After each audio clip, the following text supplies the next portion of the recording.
My YouTube family, कैसे हैं आप सब। उम्मीद करती हूँ बिल्कुल ठीक ठाक होंगे। आज की वीडियो में मैं आपके साथ बहुत ही प्यारा सा एलिगेंट सा मेकअप लुक शेयर करने वाली हूँ, जो कि आप मेहंदी, हल्दी, संगीत किसी भी इवेंट के लिए अपने कलर्स को चूज करते हुए कर सकते हैं। बहुत ही ईजी आसान ट्रिक्स के साथ आपके साथ शेयर करूँगी, बहुत ही रीजनेबल प्रोडक्ट्स के साथ शेयर करूँगी। आई होप आपके लिए बहुत ज़्यादा हेल्पफुल साबित होगा। तो चले करते हैं वीडियो को स्टार्ट। सबसे पहले आपने अपनी स्किन को मॉइस्चराइज करना है किसी भी अच्छे मॉइस्चराइजर से। मैं यहाँ पे पॉन्ड्स का मॉइस्चराइजर यूज़ कर रही हूँ। ये बहुत ही रीज़नेबल है और आपको लोकल मार्केट से इजीली मिल जाता है। अच्छा, इसको फेस पे अच्छी तरह पेनिट्रेट करने के बाद ना अच्छी तरह मैंने ऑब्जर्व कर लिया स्किन पे, जितना मुझे क्वांटिटी चाहिए थी मैंने लगा के बिल्कुल जब फेस पे मर्ज हो गई ना, बिल्कुल इवन हो गया है। उसके बाद मैंने ना क्रिस्टीन की ये ली है ओरिएंटल शेड से मैं अपने ना कलर करेक्टर को करूँगी। अच्छा, ये ना एक न्यू ट्रिक मैं आपके साथ शेयर कर रही हूँ कि आपने ना कलर करेक्टर पहले फेस पे अप्लाई कर लेना है। इसके बाद जब आप इसके ऊपर ना प्राइमर यूज करेंगे ना, तो उसका एक बड़ा जबरदस्त सा इफेक्ट होगा। जब आप बेस बनाएंगे ना, तो वो फिर बहुत ज्यादा केकी, बहुत ज्यादा हैवी लुक नहीं देगी, बहुत इवन, बहुत ही लॉन्ग लास्टिंग और अच्छी वाली बेस बनेगी। तो ये ना आज मैंने फर्स्ट टाइम ही ट्रिक यूज की है, पर मुझे बहुत अच्छी लगी है। मतलब एक दफा मैंने पहले भी की थी, तब मुझे अच्छी लगी थी, फिर मैंने सोचा कि आज मैं आपके साथ भी शेयर करती हूँ। अच्छा, मैंने यहाँ पे पूरे फेस पे जहां जहां मुझे कलर करेक्टर की जरूरत है वहां वहां मैंने इसको स्टिक को ना और उसको मैंने ब्रश से लगा लिया फेस पे। लगाने के बाद मैंने ना इसको ब्यूटी ब्लेंडर की हेल्प से ना, ये कट ब्यूटी ब्लेंडर है, ये छोटी छोटी मतलब जगह पे ना, जैसे फेस पे छोटे छोटे एरियाज को अगर आपने ब्लेंडिंग करनी है तो इससे बहुत अच्छी, बहुत सॉफ्टली हो जाती है। ब्यूटी ब्लेंडर तो खराब हो जाता है, ये अगर आप एक ही पूरा पैक ले लें तो इसमें काफ़ी सारे होते हैं कि आपका बहुत टाइम चल जाते हैं। अच्छा, ये ब्यूटी ब्लेंडर भी बहुत अच्छे थे, इसलिए मैंने साथ साथ इसका भी बता दिया और ये भी बहुत रीजनेबल है। इसके बाद मैंने एक प्राइमर यूज़ कर रही हूँ। प्राइमर मैंने जहाँ जहाँ ज़रूरत है, जहाँ जहाँ ओपन पोर्स है वहाँ अप्लाई किया। उसके बाद मैंने फेस सीरम लगाया, मेकअप सीरम कहते हैं इसको, ये मेकअप के लिए ही यूज होता है। ठीक है, कंपनीज में इसलिए नहीं बता रही कि देखें आप अपने अकॉर्डिंग, अब जितना आप अफोर्ड कर सकते हैं आप उसके अकॉर्डिंग ही प्रोडक्ट खरीदें, पर ये रीजनेबल प्रोडक्ट्स हैं।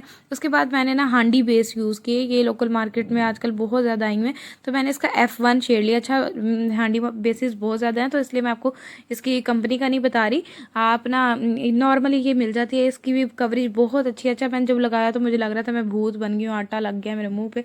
बहरहाल जब मैंने इसको अच्छी तरह स्किन में ना मतलब ब्लेंड कर लिया ना ब्यूटी ब्लेंडर से, तो ये इतनी अच्छी, इतनी फ्लॉलेस बेस थी। मैं आपको कहती हूँ कि इस तरह की बेस ना मतलब बहुत मुश्किल से ही आपको पार्लर से जाके मिलती है, बट ये बहुत ज़बरदस्त थी। इसके बाद मैंने इसको ना क्रिस्टीन के F1 है ये कॉम्पैक्ट, इससे मैंने इसको मतलब इसको मैंने फिक्स कर लिया। उसके बाद मैंने यही दोबारा क्रिस्टीन की जो थी ना ओरिएंटल स्टिक, इससे कॉन्टोर, क्रीम कॉन्टोर के तौर पे इसको मैंने पूरे फेस पे ना एक हाई अच्छी कवरेज वाली ना कंट्रोल कर रही हूँ। इसको मैंने करने के बाद ना, मैं ये सिर्फ इसलिए किया कि मेरा फेस ज़रा चबी है, तो ये जो है ना मतलब पार्लर ट्रिक्स हैं, तो ये मैं आपके साथ इसलिए शेयर कर रही हूँ कि जब आप करेंगे ना, उसके बाद जब इस पर आप पाउडर कंटूर करेंगे तो इतना अच्छा, इतना फ्लॉलेस इफेक्ट है कि आपकी बेस, आप खुद सोचेंगे कि मतलब इतना ज़बरदस्त इफेक्ट आएगा, चेंज, बिल्कुल लुक चेंज हो जाएगी। नॉर्मली आप मेकअप करते होंगे, पर इन ट्रिक्स के साथ अगर आप करते हैं तो आपको बिल्कुल पार्लर वाली लुक मिलेगी। उसके बाद मैंने एक नॉर्मल सा ही कंपनी का था, बल ये इतना अच्छा क्रीम ब्लश है, ये बहुत रीजनेबल है, बट मैंने जब इसको यूज़ किया ना अपने मेकअप में तो इतना ज़बरदस्त, इतना फ्लॉलेस ये लग रहा है। इसको क्रीम ब्लश को फिर मैंने ब्यूटी ब्लेंडर से अच्छी तरह ब्लेंड किया, फिर इसके ऊपर मैंने पाउडर ब्लश लगाया। पाउडर ब्लश से ये हुआ कि ये डबल कोट हो गया। जैसे मैंने बेस पे डबल, हम अच्छा क्रीम के ऊपर अगर हम पाउडर वाला कोई भी प्रोडक्ट लगाते हैं तो वो उसकी बहुत अच्छी फिनिशिंग आती है। उसके बाद मैंने फिक्सर अप्लाई किया। उसके बाद मैंने रिवाज का हाईलाइटर है, ये मतलब 6 कलर्स हैं इसमें, मैंने इसमें से जो है ना ब्लश ऑन कलर वो मैं ब्लश पे लगाती हूँ। उसके बाद जो है ना हाईलाइटिंग एरिया उस पर मैंने गोल्डन कलर लगाया। फिर मैंने स्पूली से अपने ब्रोज को नीट किया। फिर मैंने एक स्मॉल सा इसके ना टैंगल ब्रश से ना क्रिस्टीन के ब्राउन जो है ना आई शेड मतलब केक कलर, उसको मैंने वेट किया इसी से फिक्सर से, और मैंने फिर उसी को अप्लाई किया अपने आईब्रोज पे और पुलिस को मर्ज कर दिया। उसके बाद मैंने कंसीलर लिया, उससे मैंने अपनी आईब्रोज की शेप को नीट किया। आईब्रोज की शेप नीट करने से ना बिल्कुल पॉलर लुक आएगी। आप ये सारी trick 1 by 1 step by step, और बहुत आराम से कीजिएगा, ज़रा टाइम लगा लीजिएगा, क्योंकि इतनी जल्दी कोई भी प्रो नहीं होता। ये बिगनर मेकअप है और बहुत ईजी है, और बिल्कुल आपकी लुक जो होगी ना, मतलब एकदम पॉलर लुक आएगी, ठीक है। उसके बाद मैंने क्रिस्टीन का ही एक ना सिल्वर कलर लिया, इसको मैंने पूरी आईलिड पे अप्लाई कर लिया एक फ्लैट ब्रश की हेल्प से। अच्छा, ये वेट कलर होके होते हैं। ये मैंने जो लगाया है ना, ये है थोड़ा सा शाइनी सा शिमर कलर, और जो मैंने ब्रोज पे लगाया था वो मैट कलर है, वो ब्रोज के लिए ही था, ठीक है। इसको मैंने पूरी आईलिड पे लगा के आई बेस के तौर पे इसको लगाया, लगा के मैंने अच्छी तरह ब्लेंड कर दिया ब्रश से ही ना। ब्रश से करने के बाद फिर मैंने ना वही जो आईब्रोज पे कलर लगाया ना, इसी को मैंने फ्लैट ब्रश से लेके मैंने इसकी ना क्रीज बनाई है अपने क्रीज एरिया पे, अपने कॉर्नर पे इसी से बना के, और ना अच्छी तरह मैंने इस ब्रश से इसको कर दिया, मतलब ना मर्ज कर दिया, बिल्कुल इवन कर दिया, ठीक है। आप आराम आराम से करिएगा, इजी होके करिएगा, इसी तरह का मेकअप होगा। और आप अपनी मतलब ड्रेस के अकॉर्डिंग कलर चूज़ कीजिएगा। मैंने अपने ड्रेस के अकॉर्डिंग किए हैं, जो मतलब मेरे इस ड्रेस पे ना अच्छे लगे हैं। ड्रेस का कलर बहुत ज़्यादा मतलब डार्क लग रहा था मुझे, तो मैंने आई मेकअप को लाइट करके मैंने लिपस्टिक को थोड़ा डार्क कर दिया। तो आप अगर चाहें तो आई मेकअप को लाइट रख के लिपस्टिक भी न्यूड लगा सकते हैं, ठीक है। फिर मैंने इसी जो है ना आईब्रो वाले ब्रश से इसको आईज के नीचे भी लगा लिया, ठीक है। उसके बाद फिर ना मैंने एक मेटालिक ग्रे शेड है, ये जो मेटालिक ग्रे है क्योंकि इसमें 2-3 शेड्स आते हैं, इसको मैंने ना अंडर आई लिड लगाया, जहाँ पे ना आपकी क्रीज होती है ना वहाँ पे, ठीक है। मैंने कट क्रीज नहीं बनाई, मैंने क्रीज का एरिया छोड़ दिया था, मैंने उसी पे लगा के फिर उसके बाद मैंने आपको बताया कि क्रीम कलर के ऊपर आपने पाउडर कलर, फिर एक मैंने ना स्पंज ब्रश लिया, उसके साथ मैंने ना जो कॉन्टोर पैलेट थी उससे ब्राउन शेड को ना अपने आईलिड पे लगाया, उसके बाद अंडर आई लगाया। अब मैंने ना सीलर है, आई सीलर, ये लोकल मार्केट से आपको 150-200 का आराम से मिल जाएगा। उससे मैंने ना शिमर पैलेट से एक शिमर लिया, डस्ट शिमर, ठीक है। उसको मैंने ना इसके ऊपर हल्का हल्का जहाँ पे मैंने मेटालिक शेड लगाया वहाँ पे अप्लाई किया, और एक इतनी ज़बरदस्त फ्लॉलेस लुक आई। और जो इनर कॉर्नर था वो मतलब मैंने बिल्कुल वही रखा जो मेरे इस मतलब ड्रेस में कलर था, सिल्वर।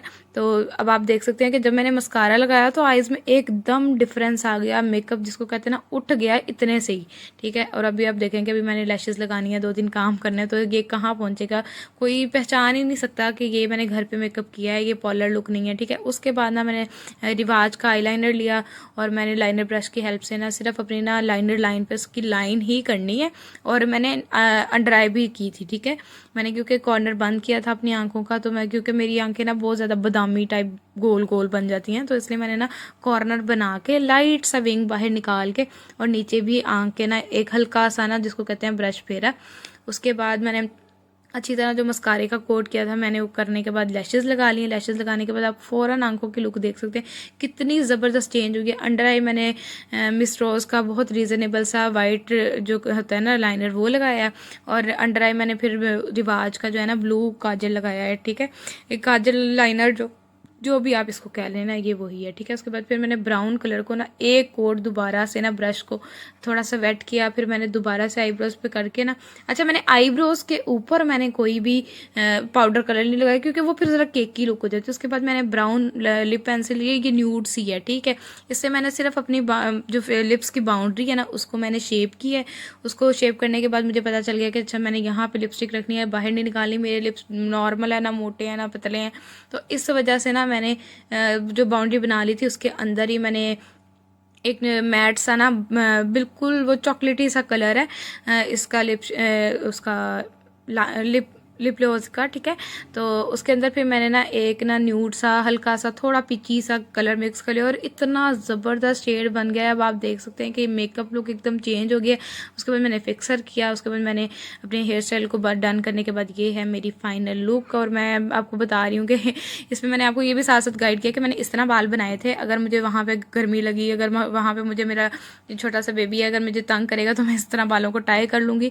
और ये बालों के लुक्स जो है ना वो मैं इसलिए शेयर करती हूँ क्योंकि थोड़ा टाइम टेबल वाला काम है, मतलब थोड़ा टाइम इसको ज़्यादा देना पड़ता है।